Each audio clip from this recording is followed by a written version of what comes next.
Assalamualaikum warahmatullahi wabarakatuh. Nama abdi Lulatifa Putri kelas 11 MIPA 2. Di dieu abdi bade macakeun warta.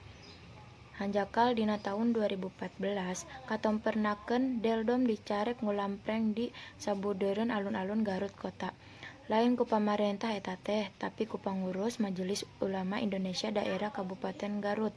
Cenah geus ngotoran alun-alun lantaran tai domba ngampa teu dipelire. Kadituna ngaganggu kausuhan ibadahna muslimin di Masjid Agung. Sabab dai domba narempel dina dampal sendal terus kaemper-emper tepi ka buruan masjid. Nu ngaciwakeun mah margi aturana teu patos jelas, padahal mataknaon upami ngusulkeun aturan naha dombana kedah dicalanaan supados taina teu ka mana-mana. Atanapi kumaha wae saena lah pami kieu mah kapanan teu janten solusi ka tukang deldom.